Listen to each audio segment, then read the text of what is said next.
Assalamualaikum dan selamat sejahtera kepada semua yang menonton video EduTalk kami pada hari ini. Saya Aizat Irfan Amal bin Abdullah, Ketua kepada Kumpulan Bunga Tahir Ayam bersama ahli-ahli kumpulan saya ingin menyampaikan sebuah penerangan yang ringkas mengenai pengasingan kuasa di Malaysia. Terdapat 3 kuasa di Malaysia iaitu legislatif, eksekutif dan juga judisiari. Yang lebih lanjut mengenai badan legislatif akan diceritakan oleh 2 ahli kumpulan saya iaitu Mayukri dan Nakib. Dipersilakan.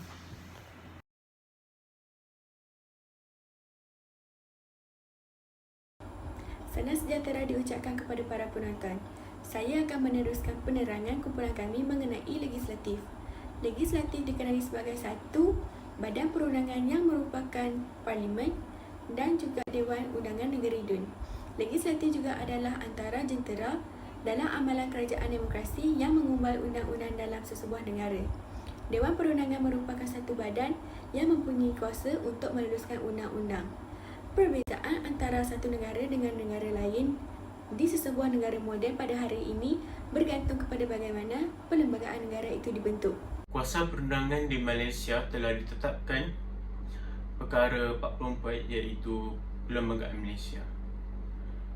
Kuasa perundangan persekutuan terletak pada parlimen yang mengandungi yang di-Pertuan Agong dan 2 majlis yang dinamakan Dewan Negara dan juga Dewan Rakyat. Pada peringkat persekutuan, negara kita mempunyai parlimen yang melambangkan pewujudan demokrasi kerana ahli-ahlinya dipilih oleh rakyat melalui pilihan raya. Parlimen mempunyai 3 komponen yang terdiri daripada yang di-Pertuan Agong, Dewan Rakyat dan juga Dewan Negara. Terdapat beberapa tugas yang dijalankan oleh badan legislatif yang merangkumi aspek undang-undang, pentadbiran kewangan dan pengenalan ketidakpuasan. Dari aspek pentadbiran, badan legislatif bertindak sebagai pengawas dan pemeriksa. Tugasnya juga memecat dan meluluskan kelayakan untuk ahli-ahlinya, mengemukakan tuduhan terhadap pegawai-pegawai awam atau mengadili kes-kes tuduhan terhadap negara. Bagi aspek kewangan pula, badan ini menguasai dasar kewangan negara melalui pencukaian, pinjaman dan peruntukan. Segala pemunajaan atau peruntukan yang diminta oleh eksekutif adalah di bawah pertimbangan badan perundangan untuk meluluskannya atau tidak. Seterusnya terdapat 3 bentuk undang-undang iaitu Akta, Enactment dan juga Ordinan. Akta ialah undang-undang yang digubai di parlimen, manakala Enactment ialah undang-undang yang digubai di DUN di Semenanjung, dan Ordinan pula undang-undang yang digubai di DUN Sabah dan Sarawak. Rang undang-undang pula yang dibahagikan kepada 4 jenis iaitu ahli persendirian, hybrid dan juga awam. Di peringkat negeri pula, kita mempunyai Dewan Undangan Negeri atau lebih dikenali sebagai DUN. DUN terdiri daripada raja atau yang di-Pertuan Negeri, sejumlah ADUN dan 3 orang EX official. Pengumbalan undang-undang terletak pada DUN yang diketuai oleh raja atau yang di-Pertuan Negeri. Fungsi yang di-Pertuan Negeri adalah memperkenankan rang undang-undang negeri, memubarkan DUN dan memberi ucapan perasmian pembukaan DUN. Akhir sekali ialah peranan Dewan Undangan Negeri. Dewan Undangan Negeri ia berperanan dalam membuat undang-undang yang berkuat kuasa di negeri tersebut. Ia juga boleh mengatur dan mengawal hal ehwal negeri dalam berpandukan perlembagaan negeri masing-masing agar tiadanya sebarang percanggahan antara kerajaan, persekutuan dan negeri. Terima kasih diucapkan kepada Mayukri dan Nakib bagi penerangan tentang legislatif sebentar tadi. Sekarang dipersilakan Hanis dan Arisha untuk menerangkan mengenai badan eksekutif di Malaysia.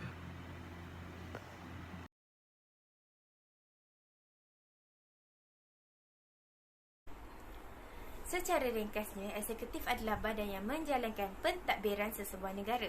Ianya penting kerana institusi ini merupakan asas bagi semua bentuk sistem politik dan kerajaan yang menentukan arah dan hala tuju kemajuan sesebuah negara.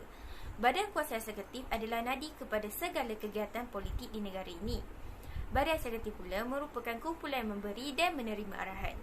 Kuasa eksekutif dilaksanakan oleh Kabinet yang diketuai oleh Perdana Menteri atas nama Yang di-Pertuan Agong.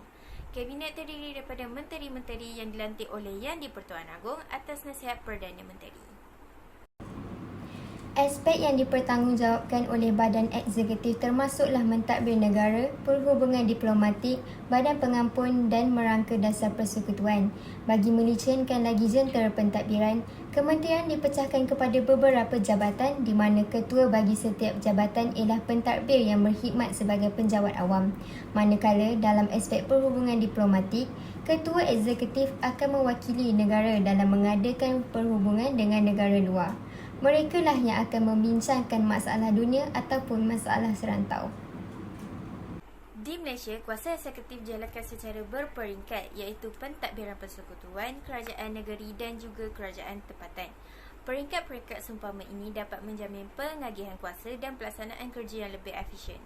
Pada peringkat persekutuan, jentera pentadbiran seperti kabinet dan kementerian memainkan peranan penting dalam melaksanakan tugas-tugas pemerintahan dalam pentadbiran negara.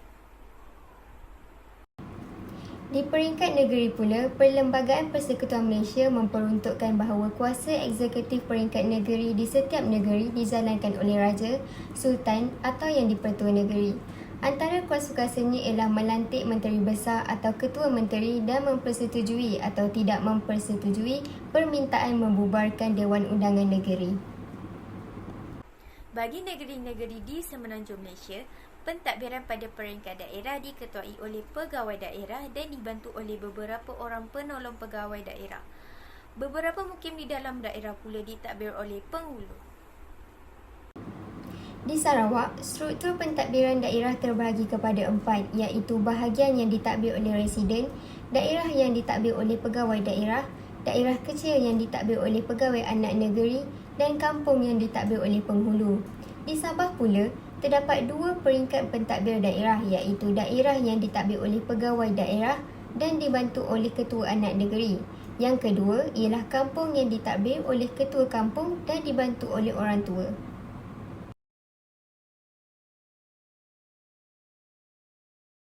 Sekarang saya akan menerangkan mengenai Badan Kuasa Judisiari di Malaysia.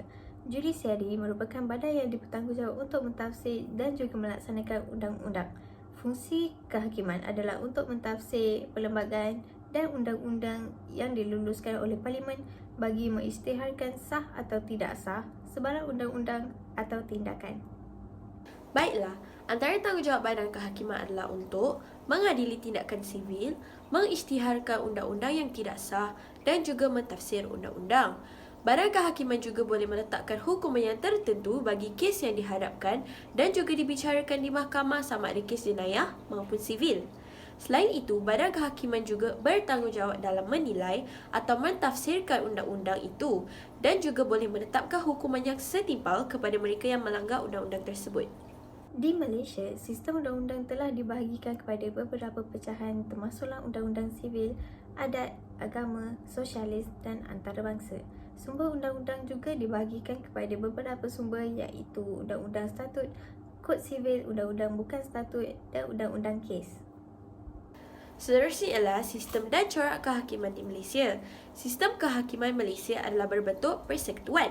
Manakala mahkamah di Malaysia juga terbahagi kepada 2, iaitu Mahkamah Persekutuan yang terdiri daripada Mahkamah Atasan, Mahkamah Rendah dan juga Mahkamah Adat. Manakala Mahkamah Negeri terdiri daripada Mahkamah Syariah dan juga Mahkamah Adat bagi Sabah dan Sarawak. Bagi struktur badan kehakiman di Malaysia, mahkamah telah dibahagikan kepada 2 bahagian, iaitu Mahkamah Persekutuan dan Mahkamah Negeri. Mahkamah Persekutuan terbahagi kepada 3 bahagian iaitu Mahkamah Atasan, Mahkamah Rendah dan Mahkamah Khas. Antara mahkamah yang tersenarai di bawah Mahkamah Atasan ialah Mahkamah Agung, Mahkamah Rayuan dan Mahkamah Tinggi Tanah Melayu dan Borneo. Bagi Mahkamah Session, Mahkamah Jufana, Mahkamah Tuntutan Kelas 1 dan Kelas 2, Mahkamah Tuntutan Kelas Kecil dan Mahkamah Penghulu, ianya termasuk di dalam Mahkamah Rendah. Baik, bagi Mahkamah Negeri pula, ia juga dibahagikan kepada dua, iaitu Mahkamah Syariah dan juga Mahkamah Adat. Mahkamah Syariah dibahagikan kepada Mahkamah Syariah Rayuan dan juga Mahkamah Syariah Tinggi. Mahkamah-mahkamah ini membicarakan tentang kes jenayah sibil dan juga mengadili umat Islam sahaja. Mahkamah Adat juga terbahagi kepada tiga, iaitu Mahkamah Adat Daerah, Mahkamah Pegawai atau Ketua Adat dan Mahkamah Penghulu. Mahkamah-mahkamah ini membicarakan kes-kes pelanggaran adat oleh suku-suku kaum di Sabah dan Sarawak.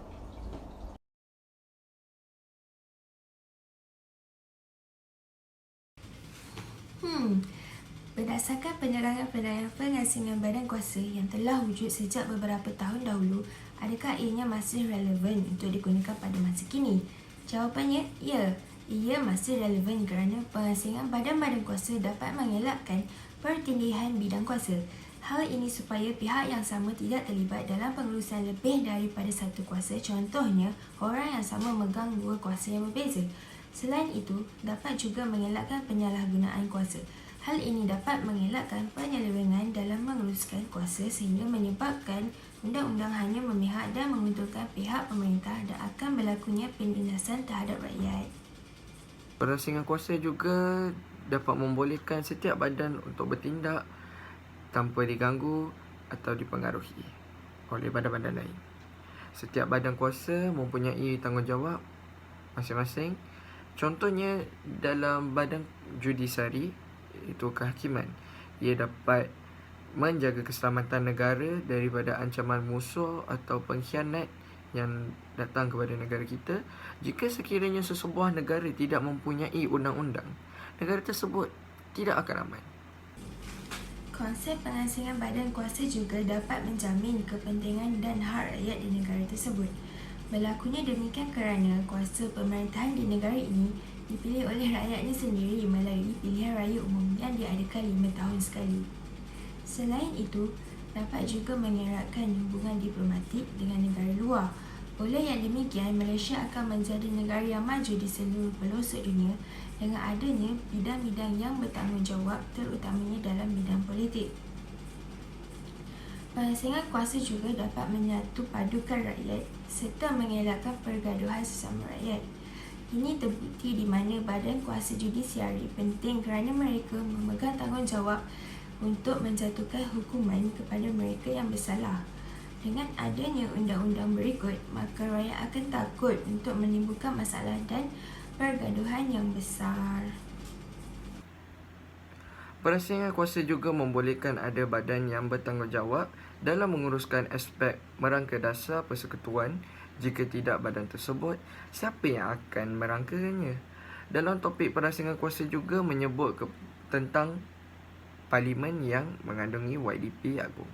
YDP Agung diberi tanggungjawab untuk jadi sebagai ketua negara, melantik Perdana Menteri dan memberi persetujuan untuk mengubarkan parlimen.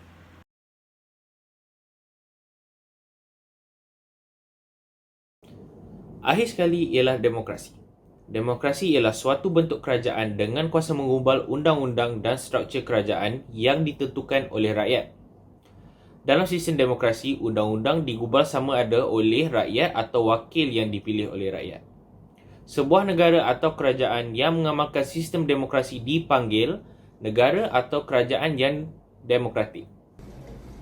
Pengenalan sistem pemerintahan demokrasi amat bermakna bagi sebuah negara yang mendaulatkan kebebasan rakyat. Ianya menggambarkan suatu sistem yang memberi keutamaan kepada suara dan kehendak majoriti rakyat. Istilah popular demokrasi ialah kerajaan rakyat dari rakyat untuk rakyat. Dalam sistem demokrasi, yang berkuasa adalah rakyat. Rakyat yang akan menentukan siapakah yang akan membentuk dan menerajui kerajaan. Demokrasi mempunyai makna yang bertentangan dengan autokrasi. Antara mengamalkan demokrasi ialah sistem demokrasi berparlimen, dapat melahirkan taat setia rakyat yang tidak berbelah bagi kepada pemimpin yang dipilih. Seperti yang kita tahu, rakyat juga terlibat dalam menentukan hala tuju politik negara. Oleh itu, sistem demokratik berparlimen memberi ruang dan peluang kepada rakyat untuk memilih pemimpin yang berkebolehan dan berkualiti. Seterusnya, rakyat juga mempunyai hak bersuara, berpolitik dan berpersatuan. Pemimpin yang terpilih akan berkhidmat dengan sebaik mungkin kepada rakyat dan negara. Hal ini dapat membantu dalam perkembangan ekonomi negara. Antara kelebihan lain bagi sistem demokrasi berparlimen ialah kecekapan pentadbiran. Negara yang sistematik telah dibentuk dan segala permasalahan dapat diselesaikan melalui rundingan. Hal ini dapat mengekalkan keamanan dan keharmonian negara. Dengan itu, perancangan pembangunan kerajaan dapat mudah diatur. Di samping itu, kerjasama dalam masyarakat juga dapat ditingkatkan. Keadaan ini dapat mengurangkan tekanan antara bangsa. Akhir sekali, sistem ini juga dapat memperkukuhkan perpaduan dan menjamin kestabilan politik yang secara tidak langsungnya dapat menarik pelaburan asing bagi membantu perkembangan sistem industri negara. Selain itu, demokrasi bertujuan menjamin setiap keinginan individu di dalam sesebuah masyarakat didengari dan diselesaikan dengan cara yang baik. Negara demokratik juga tidak menolak pandangan yang diutarakan secara individu kerana seluruh rakyat berhak untuk memberi pandangan dan menyuarakan pendapat masing-masing. Menjamin persamaan hak demokrasi juga bertujuan untuk memperjuangkan persamaan hak seluruh rakyat. Sistem pemerintahan demokrasi juga turut menitik beratkan persamaan hak untuk setiap individu dan golongan masyarakat. Akhir sekali, demokrasi juga memberikan persamaan hak atas segala jenis aspek kehidupan meliputi ras, agama dan lain-lain. Demokrasi juga tidak mengakui keistimewaan khusus kepada sesetengah pihak sahaja. Bagi negara yang mengamalkan demokrasi, seluruh rakyat adalah tidak terkecuali berdepan dengan apa jua hukuman jika disabitkan dengan kesalahan tertentu. Dan seluruh rakyat juga memiliki persamaan hak dalam berpolitik. Bunga soroja di atas parah jatuh ditimpa buah berangan. Andai kata tersilap bicara, kemaafan jua kami pohonkan. Dengan ini saya sudahi perbincangan kami dengan lafaz Assalamualaikum warahmatullahi wabarakatuh.